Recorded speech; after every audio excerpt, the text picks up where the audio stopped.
Welcome to save with Elsa. ഇന്നത്തേതും വളരെ special ആയിട്ടുള്ള കുറെ നാളുകൾക്ക് കൂടിയിട്ടിരിക്കുന്ന നമ്മൾ ചാനലിലേക്ക് കൊണ്ടുവരുന്നിട്ടുള്ള ഒരാളാണ് നമ്മുടെ വ്യത്യസ്തനായ ബാലേട്ടന്റെ മകൻ സത്യൻ. അങ്ങനെ പറയാം അല്ലേ? അങ്ങനെ പറഞ്ഞാലേ ആളുകൾക്ക് മനസ്സിലാവുള്ളൂ. ഇപ്പൊ ഈ മുഖം കണ്ട ഇപ്പൊ കുറച്ചു പേർക്ക് അറിയുന്നുണ്ട്, ഇപ്പൊ അറിയുന്നുണ്ട്, അല്ലാണ്ട് അറിയാത്തവർക്ക് അങ്ങനെ പറഞ്ഞാലേ മനസ്സിലാവുള്ളൂ. അപ്പൊ ഇത് മറ്റാരുമല്ല, നമ്മുടെ കഥ പറയുമ്പോൾ മൂവിയിലെ അതേ സത്യനാണ്, അമൽ അശോകൻ. എന്തൊക്കെയുണ്ട് വിശേഷം? നന്നായിട്ടിരിക്കണം. ആള് വലുതായില്ലേ? മറ്റേതൊരു കുഞ്ഞു പയ്യനായിരുന്നു. ഞാൻ എങ്ങനെയാണ് അച്ഛാ കറുത്തു പോയതെന്ന് സംശയത്തോടു കൂടി ചോദിച്ച ഒരു ചെറിയ പയ്യൻ. അന്ന് എത്രാം ക്ലാസ്സിലായിരുന്നു? 5-6 അതിന് ഡബ് ചെയ്തത് അമലാണ്. ആണ്. നല്ലൊരു സ്വരം കേട്ടോ, ഭയങ്കര കുട്ടിത്തമുള്ള ഒരു സ്വരം. അതായത് 6ാം ക്ലാസ്സിലെ കൊച്ചിനേക്കാൾ കുറച്ചും കൂടി താഴെയുള്ള ഒരു കുട്ടിയുടെ സ്വരം പോലെയാണ് ആ ഒരു ഡബിങ് കേൾക്കുമ്പോൾ തോന്നുക. എങ്ങനെയാണ് ആ സിനിമയിലേക്ക് വന്നത്? എന്റെ വീട് ആക്ച്വലി സ്കൂൾ ഓഫ് ഡ്രാമയുടെ അടുത്താ. അപ്പൊ അവിടെ ഡ്രാമ ക്യാമ്പ് ഉണ്ടാവാറുണ്ട്. അപ്പൊ അവിടെ വെക്കേഷൻ ടൈം ആകുമ്പോ അച്ഛനമ്മയും എന്നെയും ചേട്ടനൊക്കെ അങ്ങനെ കൂട്ടുകാരൊക്കെ ഒപ്പം നിൽക്കും. അപ്പൊ വിജീഷ് എന്ന് പറഞ്ഞ ചേട്ടനാ ക്യാമ്പൊക്കെ നടത്തിയിരുന്നത്. അപ്പൊ ഫസ്റ്റ് ഫിലിം തകരച്ചണ്ടെന്ന് പറഞ്ഞ ഫിലിമാണ്. അപ്പോൾ അതിൽ നിന്ന് വിജീഷ് ചേട്ടൻ പറഞ്ഞിട്ട് അതിന്റെ ഡയറക്ടർ നമ്മളെ വന്ന് ഡയറക്റ്റ് പറയാണ്. ഞാൻ അവിടെ എത്തിയപ്പോഴാണ് ശ്രീനങ്ങളാണ് പടത്തിലെ മെയിൻ റോൾ ചെയ്തിരുന്നത്. പിന്നെ അവിടുന്ന് ശ്രീനങ്ങളാണ് കഥ പറയുമ്പോഴേക്കും അതിന്റെ തമിഴ് തെലുങ്കിലൊക്കെ അദ്ദേഹത്തിന് കൊണ്ടുവരുന്നത്. ഒരു സിനിമ മലയാളത്തിൽ അഭിനയിച്ചിട്ട് പിന്നെ അങ്ങ് ആ ടൈമിലൊരു ഭയങ്കര സംഭവമായിരുന്നു അല്ലേ? അഭിനയിച്ചു പോയി. അല്ല, അങ്ങനല്ല ഞാൻ പറഞ്ഞത്. സന്തോഷമായിരുന്നല്ലോ. സന്തോഷമായിരുന്നു. വേറെ അന്യഭാഷകളിലേക്കൊക്കെ, തമിഴിലേക്കും തെലുങ്കിലേക്കൊക്കെ പോയപ്പോ നമുക്ക് ഭാഷ അറിയാത്തൊരു വിഷമം ഉണ്ടായില്ലേ? വിഷമമുണ്ടായിരുന്നു. പക്ഷെ അത് തമിഴിൽ എഴുതി അങ്ങനെ പഠിച്ച് ചേച്ചിമാരുണ്ടായിരുന്നു. അങ്ങനെ അതങ്ങനെ അഡ്ജസ്റ്റ് ചെയ്തു. നിങ്ങളൊരു ഹോളിഡേ മൂഡിലായിരുന്നു ആ സമയത്ത്? അതെ, എനിക്ക് ആ പ്രായത്തില് പിന്നെ ഹോളിഡേ തന്നെ ആ ഒരു പോലെ അങ്ങനെ പോയി. സ്കൂളിലൊന്നും പോകണ്ട, നമ്മള് അങ്ങനെ അല്ലേ? അങ്ങനല്ല സംഭവം. അവിടെ എത്തിയതിന് ചേച്ചിമാരായിട്ട് കമ്പനി ആയതിനു ശേഷം ഫുൾ ഓണാണ്. ഫസ്റ്റത്തെ ഒരു ദിവസമൊക്കെ നമുക്ക് ടെൻഷനൊക്കെ ഉണ്ടായിരുന്നു. ആരാണ് അവിടെയൊക്കെ പോയപ്പോ കൂടെ വന്നത്? അച്ഛനാണ്. ഷൂട്ടിങ്ങിന് ഇവിടുത്തെ ഷൂട്ടിന്റെ സമയത്തോ? എല്ലായിടത്തും അച്ഛനാണ് എന്റെ പോലെ. ഇടയ്ക്ക് ഫാമിലി ചേട്ടനും അമ്മയും വരും. അച്ഛനാണ് പക്ഷെ ഫുൾ ടൈം ഉണ്ടാവാറ്. ചേട്ടനും സ്കൂൾ ഓഫ് ഡ്രാമയിലൊക്കെ ക്യാമ്പിലൊക്കെ ഉണ്ടായിരുന്നു. ചേട്ടൻ ഫസ്റ്റ് ഫിലിം ഞാനും ചേട്ടനും ഉണ്ട്. പിന്നെ എന്റെ 2 കൂട്ടുകാര്, എന്റെ വീട്ടിലുള്ള അമ്മല് ഗീതു എന്ന് പറഞ്ഞ കൂട്ടുകാരൊക്കെ ഉണ്ടായിരുന്നു. എല്ലാരും കൂടെ ആയിരുന്നു ഞങ്ങള് 4 പേര്. ഈ സ്കൂൾ ഓഫ് ഡ്രാമയിലെ ക്യാമ്പ്, പിന്നെ അവിടെ നിന്ന് സിനിമയിലേക്കുള്ള സെലക്ഷൻ. അപ്പൊ ഈ സിനിമയിലെ സെലക്ഷന് വേണ്ടിയിട്ട് പ്രത്യേകിച്ച് ഒരു ഓഡിഷനോ അങ്ങനെയൊക്കെ ഉണ്ടായോ? അങ്ങനെ സംഭവം ഒരു ഫിലിമിന് മാത്രമേ എനിക്ക് അങ്ങനത്തെ ഒരു ഫേസ് ചെയ്യേണ്ട വന്നിട്ടുള്ളൂ. ബാക്കിയൊക്കെ എന്റെ ഭാഗ്യം പോലെ ഡയറക്റ്റ് പോവാ, അഭിനയിക്കുക, ആ ഒരു ഇത് മാത്രമായിരുന്നു. അപ്പൊ ഈ കഥ പറയുമ്പോൾ നമുക്ക് മമ്മൂക്കയാണ്, ശ്രീനേട്ടനാണെന്നൊക്കെ അറിയായിരുന്നല്ലോ. ശ്രീനങ്ങള് വിളിച്ചിട്ട് പറഞ്ഞു ഇങ്ങനെ തിരുവനന്തപുരത്തേക്ക് വരണം, ഒരു ഫിലിമിന്റെ ഇതാണ്. അച്ഛനെ വിളിക്കാ ചെയ്തത്. അവിടെ എത്തിയതിന് ശേഷമാണ് മമ്മൂക്ക ഉണ്ട് എന്നൊക്കെ നമ്മള് അറിയണത് തന്നെ. ആക്ച്വലി ഞാൻ അഭിനയിച്ചോട്ട് മിക്ക പടത്തിന്റെ കഥ ഞാൻ കേട്ടിട്ടില്ല, പറയേണ്ട ആവശ്യം വന്നിട്ടില്ല. നമ്മള് പോവാ, അഭിനയിക്കാ, ചെയ്യുന്നു, അത്രേ ചെയ്തിട്ടുള്ളൂ. അല്ല, ശ്രീനങ്ങളൊക്കെ അങ്ങനെയാണ്. ശ്രീനങ്ങളൊക്കെ ഓൾറെഡി അത്രയും നമ്മള് കാര്യമായിട്ട് വിളിക്കുമ്പോ നമുക്ക് ഇതിന് വേറെ ചോദിക്കേണ്ട ആവശ്യമൊന്നുമില്ല. പോവാ, വരാ, അത്ര. സാധാ ഫസ്റ്റ് ഫിലിം പോലെ ഒരു ചെറിയൊരു ഫിലിം പോലെ, അത് ചെറിയ ഫിലിം ആണെങ്കിലും ആ ഒരു ഫിലിംകാരനാണ് ഇപ്പൊ ഞാൻ ഇങ്ങനെ ആയത് തന്നെ. അപ്പൊ ആ ഒരു ഇതിൽ തന്നെയാണ് ഞാൻ അച്ഛനെ വിളിച്ചിട്ട് പറഞ്ഞു ഇങ്ങനെ വരണം എന്നെ ദിവസം എന്ന് പറഞ്ഞു. ഞാൻ അച്ഛനും പോയി. അവിടുത്തെ സജനങ്ങളുണ്ട്. സജനങ്ങളാണ് പറയണത് അച്ഛനോട് ഇങ്ങനെ പടത്തില് ഇന്ന ആൾക്കാരൊക്കെ ഉണ്ട്. അച്ഛന്റെ അമ്മയുടെ ഒക്കെ ഒരു പ്രതികരണം എങ്ങനെയായിരുന്നു? അച്ഛനും അമ്മേനെ വിളിച്ച് പറയുമ്പോഴാണ് ഞാൻ ആക്ച്വലി അറിയണത്. അച്ഛന്റെ അടുത്താണ് ഞങ്ങള് പറയണത് ഫസ്റ്റ്. അപ്പോഴാണ് ഞാൻ അങ്ങനെയൊക്കെയാണല്ലേ സംഭവം. എനിക്ക് കിട്ടിയല്ലേ സിനിമയിലേക്ക്. പക്ഷെ എനിക്കത് അപ്പോഴും ചിന്തിക്കാനുള്ള ഒരു ഇതില്ല. ഞാൻ എപ്പോഴും ഒരു കൂളായിരുന്നു. എന്താ പറയാ, സ്കൂളില് സ്കൂളിൽ പോകണ്ട, സിനിമയിൽ പോകാൻ പറഞ്ഞു ഞാൻ പോണു, അത്രേ ഉള്ളൂ. അത് കുറച്ച് കാലങ്ങൾക്ക് ശേഷമാണ് ഞാൻ ഇത്രയൊക്കെ ഇതിലിങ്ങനെ ചെയ്തെന്നുള്ളൊരു നമുക്ക് ആ ഒരു അങ്ങനെയാണല്ലോ നമുക്ക് അല്ലെ. നമ്മൾ വളർന്നു വന്നപ്പോഴാണ് നമുക്ക് അതിന്റെ സീരിയസ്നെസ് ഒക്കെ മനസ്സിലായത്. അന്നും ഒരു സീരിയസ്നെസ് ഉണ്ടായിരുന്നില്ല. ഞങ്ങൾ അധികം നേരം കുട പിടിച്ചുകൂടെ നിൽക്കുന്നില്ല. നമ്മള് വീടിന്റെ തൊട്ടടുത്താണ് ഇങ്ങനെ നിൽക്കുന്നത്. അത് നമുക്ക് അങ്ങോട്ട് പോവാം അല്ലെ? അങ്ങോട്ട് പോവാം. ഇതാണ് നമ്മളുടെ അമ്മളുടെ ഒക്കെ ഇപ്പൊ താമസിക്കുന്ന വീട്. ശരിക്കുള്ള സ്ഥലം എവിടെയാ? ശരിക്കുള്ള സ്ഥലം ലാലൂര്. അവിടെ ലാലൂര് സ്കൂൾ ഓഫ് ഡ്രാമയുടെ അടുത്ത് തന്നെയാണ്. ഇപ്പൊ ഇങ്ങോട്ട് മാറിയിട്ട് ഒരു 4 മാസം കഴിഞ്ഞു. നമ്മുടെ സിനിമയില് മീന ചേച്ചിയാണല്ലോ അമ്മയായിട്ടുള്ളത്. അപ്പൊ അതൊക്കെയല്ലേ അവിടെ ചെന്നിട്ടല്ലേ അറിയുന്നേ? അമ്മയായിട്ട് അതെ കണ്ടപ്പോ എന്ത് തോന്നി? വേറെ സിനിമകളൊക്കെ നമ്മൾ കണ്ടിട്ടുണ്ടല്ലോ. കണ്ടിട്ടുണ്ട്. മമ്മൂക്കേനെ കണ്ടപ്പോ ശ്രീനങ്ങള് ഫസ്റ്റ് പടം കണ്ടപ്പോ തന്നെ നമുക്ക് പിന്നെ ഗീതു മോഹൻദാസ്, ഞാൻ സീമാജി നായർ മോനായിട്ടാണ് ഞാൻ അഭിനയിച്ചിട്ടുള്ളത്. ഒക്കെ എല്ലാവരും അവിടെ എത്തിയിട്ടാണ് കാണുന്നത് തന്നെ. അപ്പൊ ഭയങ്കര എക്സൈറ്റ്മെന്റ് ആയിരുന്നു ആ സമയത്ത്. എങ്ങനെയായിരുന്നു? എക്സൈറ്റ്മെന്റിന് കുറവൊന്നുമില്ല. കാര്യം കൂടുതലുള്ള കൂട്ടുകാര് ചേട്ടൻ നമ്മൾ ഇത്രയും വലിയ ആൾക്കാരൊക്കെ നമ്മള് ജസ്റ്റ് ടിവിയിൽ ഇങ്ങനെ കണ്ട് ഫിലിമിലൊക്കെ കണ്ടു എന്നല്ലാണ്ട് നേരിട്ട് കാണുമ്പോ അതിന്റെ എക്സൈറ്റ്മെന്റ് അന്നുണ്ടായിരുന്നു. പക്ഷെ എന്നാലും ആ പ്രായത്തിന്റെ ഒരു ഇതുള്ളൂ. സ്കൂളിൽ ഇത് കഴിഞ്ഞ് തിരിച്ച് സ്കൂളിൽ വരുമല്ലോ. അതെ. അപ്പൊ കുട്ടികൾ എങ്ങനെയായിരുന്നു ചോദ്യങ്ങൾ ചോദിക്കലും വിശേഷങ്ങള് ചോദിക്കലും? പിന്നെ എല്ലാവരും സപ്പോർട്ടായിരുന്നു. സ്കൂളിലായാലും അന്നത്തെ ഇതില് നോട്ട്സിന്റെ ആണെങ്കിലും സ്കൂളുകാരും എല്ലാവരും സപ്പോർട്ടായിരുന്നു. ഫാമിലി ആയാലും വീടിന്റെ അവിടെ ഉള്ളവരെല്ലാം എല്ലാവരും. സത്യം പറഞ്ഞിട്ടുണ്ടെങ്കിൽ നമ്മുടെ അച്ഛനും അമ്മയും എന്ത് പറയുന്നു അത് കേട്ട് മുന്നോട്ട് പോയൊരു കുട്ടിയാണ് അവന്. സത്യമല്ലേ? അതാണ് കാര്യം. വേറെ ഉണ്ട് കുറച്ച് കാര്യങ്ങൾ അതുപോലെ തന്നെ പോയത്. ഇവിടെ അവരെന്തിനാ നിർബന്ധിക്കുന്നുമില്ല. അവരെന്തെങ്കിലും ഇത് ചെയ്തുകൂടേടാന്ന് ചോദിച്ചാൽ ചെയ്യും അല്ലേ? നമുക്കങ്ങനെ നമ്മളെങ്ങനെ ഒരു ഫ്ലോയിൽ ഇങ്ങനെ ഒരൊഴുകി ഇങ്ങനെ പോണ ഒരാളാണ്. എന്നോട് പറഞ്ഞ ഞാനിപ്പോ ഭയങ്കര പ്രൈവറ്റ് ആയിട്ട് ജീവിക്കാണ് ചെയ്യുന്നത്. അങ്ങനെയല്ല, ഞാന് ഇൻസ്റ്റയില് പെടുത്തപ്പോഴും എന്റെ അക്കൗണ്ട് ആദ്യം പ്രൈവറ്റ് അക്കൗണ്ട് ആയിരുന്നു. നമ്മുടെ കുറച്ച് കൂട്ടുകാര് അവരിതില് ഇങ്ങനെ പോയിക്കൊണ്ടിരിക്കും. പക്ഷെ കൂട്ടുകാരാണ് പണി തന്നത്. അതെ, കൂട്ടുകാരാണ് ഇവനാണ് അവൻ എന്നാണ് പറഞ്ഞത്. അത് പലപ്പോഴും ഇങ്ങനെ ചെയ്തിട്ടുണ്ട്. പക്ഷെ കളി നമ്മള് പിന്നെ 4 ആൾക്കാർ കൂട്ടം കൂടുമ്പോ നടക്കിലിരിക്കണവരൊന്നും കയറ്റുന്ന സ്വഭാവം ഉണ്ട് എന്റെ കൂട്ടുകാർക്ക് എല്ലാവർക്കും. അപ്പൊ അങ്ങനെ ഒന്ന് കയറി പോയതാണ്, ഒരു കയറ്റായി. അതെ, നിങ്ങൾക്ക് വീട്ടിൽ അവിടെ പോയി അകത്തിരുന്ന് ചോദിക്കാം അല്ലെ? അമ്മേനെ അച്ഛനെയൊക്കെ കൂടെ ഒന്ന് കാണിക്കാം. പിന്നെ നമ്മുടെ ശ്രീനിവാസ സാറിന്റെ ഒപ്പം അഭിനയിക്കുമ്പോൾ ആ ഒരു എങ്ങനെയായിരുന്നു അത്? ആള് ഭയങ്കര കൂളാണ്. ഭയങ്കര നമ്മളോട് സംസാരിക്കാൻ ആരോടായാലും, അതിപ്പോ അച്ഛനോടായാലും നമ്മുടെ അവിടെയുള്ള എല്ലാവരായിട്ടും ഒരേ ഇതാണ്. നമുക്ക് നല്ല നമ്മൾക്ക് ടെൻഷൻ എന്ന് പറയാൻ നമ്മളെ കൂളാക്കാനുള്ളത്. അത് ടെൻഷൻ ഉണ്ടായിരുന്നോ ഫസ്റ്റ് ദിവസം? പിന്നൊക്കെ കൂടെ എന്തായാലും ചേട്ടനും ഉണ്ട്, കൂട്ടുകാരും ഉണ്ട്. അവരിതിൽ ഇങ്ങനെ പോയി. പിന്നെ അവരോടും കൂട്ടായല്ലോ ചേച്ചിമാരെയും ഞാൻ പറഞ്ഞ ഫസ്റ്റ് തകർച്ചന്റെ കാര്യം പറഞ്ഞത്. തകർച്ചണ്ടയില് ശ്രീനങ്ങളെ നമുക്ക് അറിയാമായിരുന്നു. ശ്രീനങ്ങളെ കഥ പറയുമ്പോൾ ഫസ്റ്റ് ദിവസം ഞാൻ വിളിച്ചത് ഫോട്ടോഷൂട്ടിന് വേണ്ടി മാത്രമാണ്. അവിടെ വെച്ചാണ് ചേച്ചിമാരെ പരിചയപ്പെടുന്നത്. ശ്രീനങ്ങളിനെ അവിടെ ശ്രീനങ്ങളെ മാത്രം അറിയണ്ടായിരുന്നുള്ളൂ. ആദ്യം അവിടെയാണ് മീന ഒക്കെ വന്നു. പിന്നെ അവിടെ വെച്ചൊരു ഫോട്ടോഷൂട്ട്. പിന്നെ ഷൂട്ടിങ് വേറെ ദിവസമായിരുന്നു. അന്ന് ചേച്ചിമാരായിട്ട് ഇന്ന് സംസാരിച്ച് ഇതേ.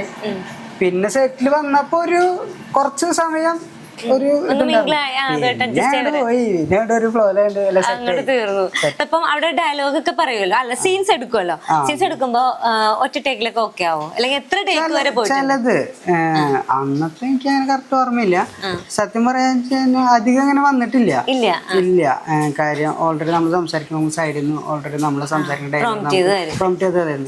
പിന്നെ അതൊക്കെ ഓൾറെഡി നമുക്ക് സെറ്റായി. അത്രയും വലിയൊരു ഇതിൽ നമ്മളെല്ലാവരും സാധാ ഒരു മുകളിൽ സംസാരിക്കണ ഒരു ഇതുപോലെ തന്നെയായിരുന്നു. ആ സമയമാകുമ്പോ നമുക്ക് ഡയലോഗ് പറഞ്ഞുതരും. മോഹനങ്ങള് ഡയറക്ടർ നല്ല കമ്പനിയായിരുന്നു. മോഹനങ്ങൾ അത് കഴിഞ്ഞിട്ട് നമ്മളെ കാണാനായിട്ട് വിളിച്ചിട്ടുണ്ട്. അപ്പൊ അത് വലിയ ബുദ്ധിമുട്ടില്ല. ടേക്കുകൾ കുറച്ച് പറഞ്ഞാൽ റിഹേഴ്സലും പിന്നെ അതിന് ടേക്കിലും അത്ര അധികം വേണ്ട വന്നിട്ടില്ല. എന്നിട്ടും ഈ സിനിമയുടെ ഏഴേലത്ത് വരാതെ പിന്നെ അതെന്താണ് അങ്ങടെ തീർത്ഥങ്ങള്? ഞാന് ആക്ച്വലി ആ സമയത്ത് കുറച്ച് ഫിലിമിൽ അഭിനയിച്ചിട്ടുണ്ട്. എത്ര ഫിലിം? ഞാൻ അപ്പൊ അത് ഞാൻ ഫസ്റ്റ് തകർച്ചണ്ട. പിന്നെ കഥ പറയുമ്പോള്, പിന്നെ അതിന്റെ തമിഴ്, തെലുങ്ക്, പിന്നെ ലാപ്ടോപ്പ് എന്ന് പറഞ്ഞ ഫിലിമില് സുരേഷ് ഗോപി അങ്ങനായിട്ട് അഭിനയിച്ചിട്ടുണ്ട്, ചെറിയ റോള്. പിന്നെ നമ്പർ 66 മധുര ബസ്, അതില് പശുപതി ഞങ്ങളുടെ ചെറുപ്പമായിട്ട് അഭിനയിച്ചു. പിന്നെ ബ്ലാക്ക് സ്റ്റാലിയനില് കലാമണി ചേട്ടന്റെ ചെറുപ്പമായിട്ട് അഭിനയിച്ചു. പിന്നെ അതിൻ്റെ ഉള്ള സീരിയല്, പിന്നെ ചിത്രക്കുളം എന്ന് പറഞ്ഞൊരു ഫിലിമുണ്ട് കുട്ടികളെ ബേസ് ചെയ്തിട്ടുള്ള, അതില് മെയിൻ റോളായിട്ട് അഭിനയിച്ചിട്ടുണ്ട്. പിന്നെ അവിടുന്ന് സീരിയലിലേക്ക് പോയ ഒരു സീരിയല് ചെയ്തു. പിന്നെ സിനിമ കമ്പനി എന്ന് പറഞ്ഞാലും ചെറുതായിട്ട് ചെയ്തിട്ടുണ്ട്. പിന്നെ സരോജ് കുമാർ മറ്റേ അതിലും ഞാനും ചേട്ടനും ചെറിയ റോൾ ചെയ്തിട്ടുണ്ട്. അങ്ങനെ ഒരു ഇതിൽ ചെയ്തിട്ടുണ്ട്. ഇവിടെ നമ്മളുടെ കഥ പറയുമ്പോൾ അല്ലേ 111 ദിവസത്തിന്റെ ഇതായിരുന്നു. അതിപ്പോഴും ഇത് നമ്മള് സെലിബ്രേഷന് പോയി വാങ്ങിച്ചു. എവിടെ വെച്ചായിരുന്നു അത്? കൊച്ചിയിലായിരുന്നു. കൊച്ചിയിലായിരുന്നു. അതിന് മമ്മൂക്ക വന്നിട്ടുണ്ടായില്ലേ? വന്നിട്ടുണ്ടായിരുന്നു. ഷൂട്ടിങ്ങിന്റെ സമയത്ത്, അതായത് നമ്മുടെ കഥ പറയുമ്പോഴുള്ള ഷൂട്ടിന്റെ സമയത്ത് മമ്മൂക്കനെ കാണുന്നത് അപ്പോഴല്ലേ ലൈഫിൽ എന്തായിരുന്നു ഒന്ന് ഓർത്ത് പറഞ്ഞ? എങ്ങനെയായിരുന്നു ആ ഒരു ദിവസം? സന്തോഷത്തിന്റെ ഒരു ദിവസം. അല്ല, മമ്മൂക്കനെ കാണുമ്പോഴും ഫിലിമിൽ കാണുന്ന അതേപോലെ തന്നെയാണ് ഇപ്പോഴും. ഇപ്പൊ പിന്നെ കണ്ടിട്ടില്ല. അപ്പൊ അത്രയും ഒരു നമുക്ക് പോയി പരിചയപ്പെടാനൊക്കെ പറ്റിയോ? ചെന്നു ചെന്നു, ഫോട്ടോ എടുത്തു. അന്ന് അമ്മയൊക്കെ ഉണ്ടായിരുന്നു. വരുമ്പോ തന്നെ ക്രൗഡ് ആകെ ഒരു ഇതാണ്. സ്കൂൾ ടൈമിൽ അപ്പൊ സ്പീച്ചിന്റെ അവിടേക്ക് വന്നപ്പോഴും സ്കൂൾ സ്റ്റുഡൻസും എല്ലാരും ഒരു ആവേശമായിരുന്നു. പിന്നെ മൂപ്പര് സ്പീച്ചിന്റെ ടൈമിലൊക്കെ കറക്റ്റ് അതിൽ കാണുന്ന അത്രയും അതിൽ കൂടുതൽ ജനങ്ങളാണ്, അതിൽ കൂടുതൽ ക്രൗഡ് ഉണ്ടായിരുന്നു. കാണാൻ വന്നവര് തന്നെയൊക്കെ ആയിരുന്നു അല്ലെ? എല്ലാവരും പറയുന്നത് നമ്മുടെ കഥ പറയുമ്പോഴുടെ ക്ലൈമാക്സ് പോയി കണ്ട് കരയുന്ന അനേകം പേര് ഇന്നും ഉണ്ട്. പടം വരുമ്പോ ചെയ്യാൻ പറ്റും. ഇപ്പൊ കാണുമ്പോ ചമ്മല് വരുമോ? ചമ്മലല്ലേ, എന്താന്നറിയില്ല. ഞാൻ നൈസായിട്ട് മാറ്റും. ഇഷ്ടക്കുറവില്ലല്ല, പക്ഷെ അതാണ് കാര്യം. നമുക്ക് നമ്മളെ തന്നെ കാണുമ്പോഴുള്ള ഒരു സംഭവം. ഇതാണ് നമ്മളുടെ അച്ഛനും അമ്മയും. അമ്മയുടെ പേര് ഷീബ. അച്ഛൻ അശോകൻ. അച്ഛനാണ് എല്ലാ വട്ടം എൻ്റെ ഒപ്പം വരാറ്. അത് എനിക്കിവിടെ വന്നപ്പോ മനസ്സിലായ ഒരു കാര്യം, അച്ഛൻ പറയുന്നു എന്നാ ശരി ഞാനൊന്ന് അഭിനയിച്ചേക്കാം, അല്ലെങ്കിൽ ഞാൻ ഒന്ന് പഠിച്ചേക്കാം, അങ്ങനെയാണോ അച്ഛാ? അങ്ങനെയല്ലല്ലോ, എന്റെ നിർബന്ധത്തിനാണ് പല കാര്യങ്ങളും. ആൾക്ക് സ്വന്തം ഇഷ്ടമൊന്നുമില്ല. ഇല്ല. നമ്മളിപ്പോ എന്താ പറയണേ, പച്ചപ്പണ്ട് ചെയ്തില്ലാന്ന് വേണ്ട, എന്നാ ഞാൻ ചെയ്തേക്കാം, അത്രേ ഉള്ളൂ. അല്ല, അതങ്ങനെ നിർബന്ധിക്കില്ല, പറയും. പക്ഷെ ഞാനതങ്ങനെ വിട്ട് പോവാറില്ല. അതാണ് നിർബന്ധിക്കൂല. പക്ഷെ അച്ഛൻ പറയണ കേൾക്കാനാണ് എനിക്കിഷ്ടം. അങ്ങനെയാണല്ലോ അമ്മ അങ്ങനെ തന്നെയാണ്. ചേട്ടനേലും അന്നേലും അങ്ങനെ തന്നെയാണ്. രണ്ടുപേരെ നിയന്ത്രിച്ചിട്ടില്ല ആവശ്യമില്ല.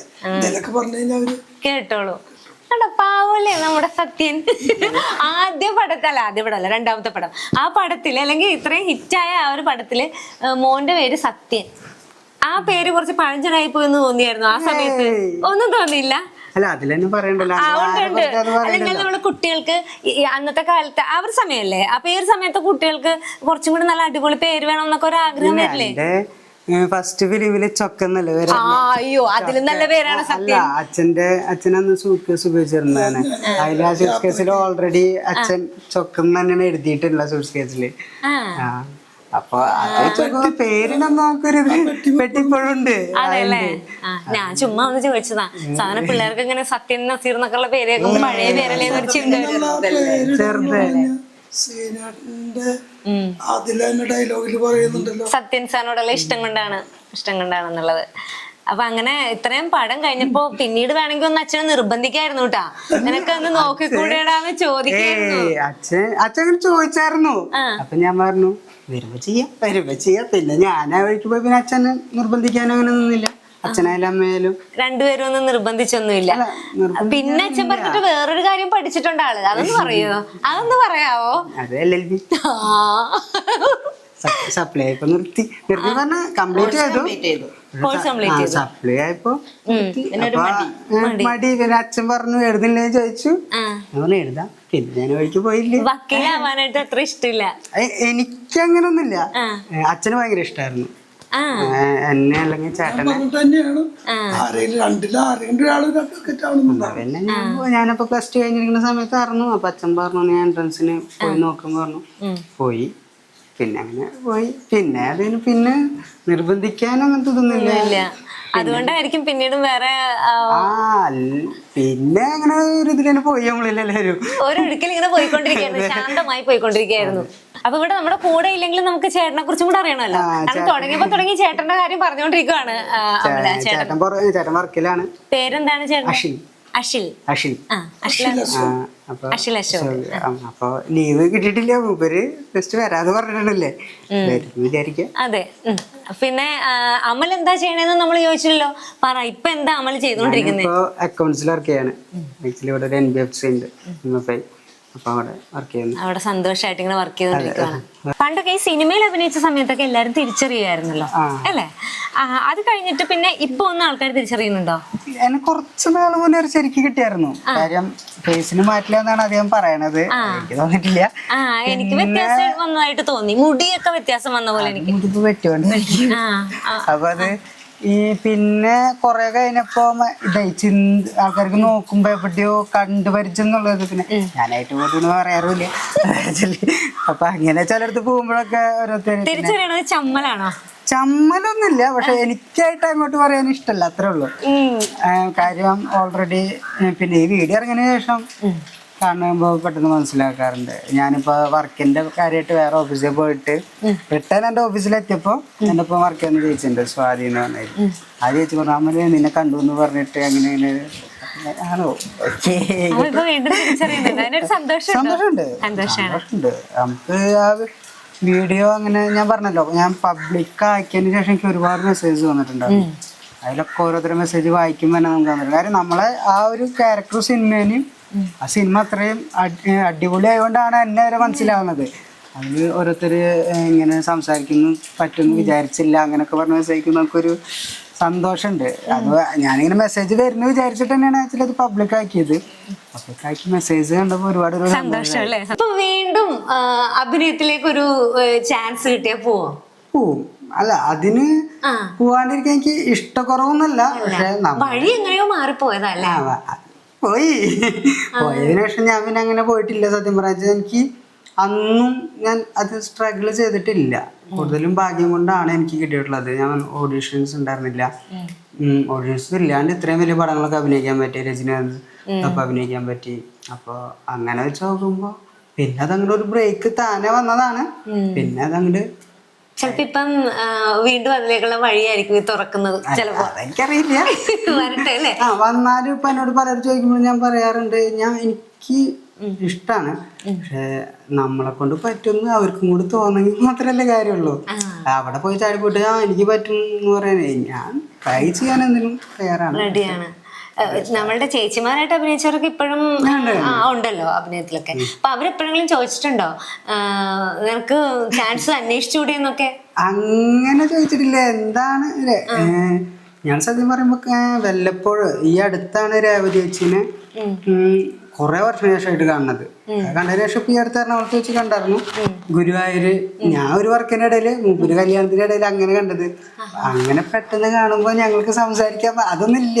ഒരുപാട് നാളായിട്ട് കണ്ടിട്ടുള്ള ഒരു ഇതാണ്. പിന്നെ ഷഫ്നീച്ചിന് പിന്നെ ഓൾറെഡി ചേച്ചിയുടെ കല്യാണം കഴിഞ്ഞ ശേഷം വീട്ടിൽ പോയി കണ്ടിട്ടുണ്ടായിരുന്നു. അവിടെ തൃശ്ശൂർ തന്നെയാണ്. പിന്നെ രേവതി ചേച്ചിനെ ഞാൻ കണ്ടപ്പോ പിന്നെ രേവതി ചേച്ചിനായിട്ട് ഞാൻ അത്രയും കമ്പനിയാണ് ഇപ്പോഴും. രേവതിച്ചിനായിട്ടാണ് ആ പടം കഴിഞ്ഞതിന് ശേഷം ഇത്തിരി ഗ്യാപ്പ്. കാര്യം എങ്ങനെ അച്ഛനും ഫാമിലീസായിട്ടുണ്ടാവും, പക്ഷെ ഞാനും ചേച്ചിയായിട്ട് ഇങ്ങനെ ചേച്ചി സോഷ്യൽ മീഡിയയിൽ എന്നെ കിട്ടാനാ ബുദ്ധിമുട്ടായിരുന്നു തോന്നുന്നത്. അല്ല, അങ്ങനെയാണ്. അപ്പൊ ഞാൻ ഷഫ്നീച്ചിന് പിന്നെ ഓൾറെഡി ഇങ്ങനെ പിന്നെ രേവതിച്ച് തന്നെയാണ് എനിക്ക് റിക്വസ്റ്റ് അയച്ചതെന്നാണ് തോന്നുന്നത്. ചേച്ചിമാരെന്നെ കണ്ടുപിടിച്ചെന്ന് തോന്നുന്നുണ്ട്. ഷഫ്നീച്ചിന് ഞാൻ പിന്നെ നേരിട്ട് കാണാൻ ചെയ്തു. പിന്നെ രേവതിച്ചിനെ അടുത്തും കൂടി കണ്ടു.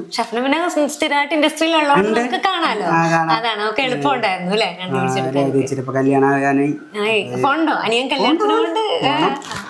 ഒരുപാട് നാളായി കണ്ടിട്ട് എല്ലാരും. അപ്പൊ ഫാമിലീസിനായാലും കാര്യം ഞങ്ങൾ അന്ന് എല്ലാരും ഒരു ഫാമിലി പോലെ തന്നെയായിരുന്നു. കാര്യം ചേച്ചിമാരുടെ ഫാമിലി ആയാലും നമ്മള് ഷൂട്ട് സമയത്ത് ചേച്ചിമാര് ഞാനാണെങ്കിൽ അവിടെ നമ്മുടെ ഫാമിലി പരസ്പരം അത്ര അടുപ്പാണ്. ഒരു വീണ്ടും ഒരു കണ്ടുമുട്ടൽ എല്ലാവരും തമ്മില്. അങ്ങനെ നമ്മള് അഭിനയിച്ച സിനിമകൾ കാണുമ്പോ മാറ്റിക്കളയും എന്ന് പറഞ്ഞല്ലോ. അതെ, അത് കാണുമ്പോ പഴയ അഭിനയം കാണുമ്പോ ഇപ്പൊ എന്താ തോന്നുന്നത്? ഇരുന്ന് എപ്പോഴെങ്കിലും ഒറ്റക്കാണെങ്കിലും കണ്ടു നോക്കിയിട്ടുണ്ടോ? ഇല്ല, എനിക്ക് ഓർമ്മയില്ല. ഈ അടുത്തൊന്നും കണ്ടിട്ടില്ല. അങ്ങനെ ഇതുവരെ കണ്ടിട്ടില്ലല്ലേ? പിന്നെ ഞാൻ അങ്ങനെ ചോദിക്കണത്, ഞാൻ ഇങ്ങനെ ചോദിക്കാൻ പോവായിരുന്നു. അത് കാണുമ്പോ അഭിനയം കാണുമ്പോ ഇപ്പൊ എന്താ തോന്നുന്നേ എന്നൊരു ചോദ്യം ചോദിക്കാനപ്പോ വഴിയില്ല, യാതൊരു വഴിയില്ല. ഞാൻ ആ ടൈമിലൊക്കെ നോക്കിയിട്ടുണ്ടെന്ന് തോന്നുന്നുണ്ട് ചെറുപ്പത്തില്. നമുക്ക് അന്ന് ചെറിയ ഇതില് ചമ്മലിന്റെ ഒരു ഫീല്. ഇപ്പൊ എനിക്ക് അങ്ങനെ ഇല്ല. ഇപ്പൊ അന്നാലും പക്ഷെ അന്നത്തെ ഒരു സൈഡ് എഫക്റ്റ് ആണെന്ന് തോന്നുന്നു. മാറ്റിക്കൊണ്ടിരിക്കുന്നു. പക്ഷെ എനിക്ക് അങ്ങനെ കുഴപ്പമൊന്നുമില്ല ഇപ്പൊ. അന്നത്തെ ആ ഒരു സമയത്ത് സ്കൂളിൽ ഈ മമ്മൂക്കന്റെ ഒപ്പം അഭിനയിച്ചു കഴിഞ്ഞ് സ്കൂളിൽ ചെല്ലുക, അല്ലെങ്കിൽ പശുപതി സാറിന്റെ ഒപ്പം ഒക്കെ അഭിനയിച്ചു കഴിഞ്ഞ് ചെല്ലുന്ന സമയത്തുള്ള ഒരു ഇതുണ്ടല്ലോ, സ്കൂളിൽ നിന്നുള്ള ഒരു എന്താ പറയാ, അങ്ങനെയുള്ള സംഭവങ്ങളൊക്കെ ഉണ്ടായിരുന്നോ? സ്വീകരിക്കുക, അതൊരു ആഘോഷം, നമ്മളുടെ സ്കൂളിലെ ഒരു ആഘോഷമായി മാറ്റുക, അങ്ങനെയൊക്കെ ആദരവൊക്കെ തരിക സ്കൂളുകാര്, അങ്ങനെയല്ലോ ഒക്കെ ഉണ്ടായിരുന്നു. തന്നിട്ടുണ്ടെന്ന് തോന്നുന്നു. ഉണ്ട്. പിന്നെ കൂട്ടുകാരൊക്കെ എന്റെ കൂടുതലല്ല കൂട്ടുകാരും അങ്ങനെ ഇവ ഇങ്ങനെയാണെങ്കിലും അങ്ങനെ വേറെ ചെയ്യാനല്ലേ, നമ്മളൊക്കെ ഒരൊറ്റ ഫ്ലോ ഇങ്ങനെ പോകേണ്ട ടീംസാ. അപ്പൊ അത് കുറെ എന്താ പറയാ അങ്ങനെ കൊണ്ടൊന്നും അവരുടെ അടുത്ത് പോകാനേ പറ്റില്ല. ഡൗട്ടില്ല. അപ്പൊ അങ്ങനെ അപ്പോഴെല്ലാവർക്കും ഭയങ്കര ഹാപ്പി ആട്ടോ. അവരെന്നെ നമ്മളിങ്ങനെ ഞാൻ പറഞ്ഞില്ലേലും അവരായിട്ട് പറഞ്ഞു. അതുകൊണ്ടാണല്ലോ ഇപ്പൊ ഇങ്ങനെ കാരണം. അതെ, ഫ്രണ്ട്സ് കാരണമാണ്. അപ്പൊ എല്ലാ ഫ്രണ്ട്സിനാണ് നമ്മൾ നന്ദി പറയേണ്ടത്. കാരണം അതുകൊണ്ടാണ് ഈ വീഡിയോ പൊക്കാൻ കാരണം 3 പേരാ ശരിക്കും. പക്ഷെ ആ 3 പേര് കാരണം എന്റെ എല്ലാ ഫ്രണ്ട്സും കണക്ട് ആയോ? കണക്ട് ആവെന്ന് പറഞ്ഞു കഴിഞ്ഞാൽ ഞാൻ നോക്കുമ്പോ എല്ലാവരും സ്റ്റോറി ചെയ്തു. അപ്പൊ ഞാൻ ചോദിക്കുമ്പോ എന്താണിത്, ഒരു ചാൻസ് അത് കാരണം എല്ലാവർക്കും കിട്ടാൻ അത് കാരണം എന്ന് പറയില്ലേ. അപ്പൊ ഈ ഓണം കുറച്ചും കൂടെ കളർഫുൾ ആയില്ലേ? സത്യം അല്ലേ, കുറച്ചും കൂടെ കളർഫുൾ ആയി. ആണ് ഓണം നമ്മൾ ഇത്രയും കളർഫുൾ ആക്കി തന്നു എന്ന് പറയുമ്പോ നമ്മൾ ആ ഫ്രണ്ട്സിന്റെ പേര് പറഞ്ഞില്ലെങ്കിൽ അമ്മമാരുടെ ഇടിയുള്ളൂ. പക്ഷെ ആണല്ലേ, അത് ആരൊക്കെയാ നോക്കൊന്ന് പറഞ്ഞേക്ക, ആരാണിത്? അശ്വിനാണ്. അവൻ എന്താ പറയാ ചെറുപ്പം തൊട്ടുള്ള വീടിനടുത്തുള്ള കൂട്ടുകാരാണ്, ചാറിന്റെ കൂട്ടുകാരനാണ് അശ്വിൻ.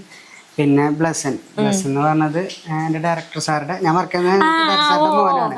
മൂപ്പരാണ് അവിടെ സൂപ്പർ മാർക്കറ്റൊക്കെ. അപ്പൊ അതിന്റെ വാല്യുവേഷന് പോയപ്പോഴാണ് ഇതൊക്കെ ഉണ്ടായത്, നടന്നത്. പിന്നെ അവിടെ വർക്ക് ചെയ്യുന്ന സ്വാതി എന്ന് പറഞ്ഞുള്ളത്. ഈ 3 പേരാണ് മെയിൻ ആയിട്ടുള്ള സംഭവം. ഇപ്പൊ നമ്മളിങ്ങനെ എല്ലാവരും ഒന്ന് അതേക്കുറിച്ച് സംസാരിക്കാനുള്ള ഇടം വന്നത് ആ 3 പേര് കാരണം. അതിന് മുന്നും നമ്മളടുത്ത് എന്റെ എല്ലാ ഫ്രണ്ട്സും ഇങ്ങനെ ഒന്ന് ട്രൈ ചെയ്ത് പറഞ്ഞ ഞാനായിട്ട് ഇങ്ങനെ പിന്നാക്കം വലിച്ചിട്ടുള്ളതാണ്. പിന്നെ ഇതൊരു ഫ്ലോയില് ഇങ്ങനെ ആയിക്കോട്ടെ ഞാനും തമാശ രീതിയിലൊന്ന് കൂടിയതാണ്. പക്ഷെ അത് ഇങ്ങനെയാവുന്നു വിചാരിച്ചില്ല. അപ്പൊ നമുക്ക് എന്താ പറയാ, ആ സിനിമ കാണുന്നവർക്ക് അതിനകത്തെ ഒരു കഥാപാത്രത്തെയും മറക്കാൻ പറ്റില്ല. പിന്നെ നമുക്ക് നമ്മുടെ അമലിനെ ഒരുപാട് ഇഷ്ടപ്പെടും. സത്യൻ അതിനകത്ത് നമുക്ക് ഒരു പാവം ചേച്ചിമാരുടെ കയ്യിൽ നിന്ന് അല്ലെ കളിയാക്കലും കേട്ട് അങ്ങനെയൊക്കെ. ഇന്നാണെങ്കിൽ അത് ബോഡി ഷേമിങ് എന്നുള്ള പേരിൽ ഭയങ്കര പ്രശ്നമായി പോയേനെ. പക്ഷെ അന്ന് അങ്ങനെ ഒരു സമയമൊന്നും അല്ല. എല്ലാം അതിന്റെ തമാശ അതിന്റെ സെൻസിലൊക്കെ എടുക്കാൻ പറ്റുന്ന ഒരു സമയം. ഇതിപ്പോ അങ്ങനെയൊന്നും പറയാൻ പോലും പറ്റില്ലല്ലോ. അതാണ് നമ്മുടെ വീടിന്റെ ഉള്ളിലൊന്നും നടക്കാം, പക്ഷെ അത് പറഞ്ഞാൽ ഭയങ്കര പ്രശ്നമാണെന്നുള്ളൊരു അവസ്ഥയാണ്. നമുക്ക് അങ്ങനെയൊന്നുമില്ല. അതെ അതാ ഞാൻ പറഞ്ഞത്. അപ്പൊ അങ്ങനെ ഒരു നല്ലൊരു ഫ്രണ്ട്ഷിപ്പിന്റെ ബോണ്ടിൽ നിന്ന് വീണ്ടും ഒന്ന് ആ ഒരു വെളിച്ചത്തിലേക്ക് വന്നേക്കാണല്ലോ. അപ്പൊ ഇനി ഒരുപാട് സിനിമകളൊക്കെ വരട്ടെ.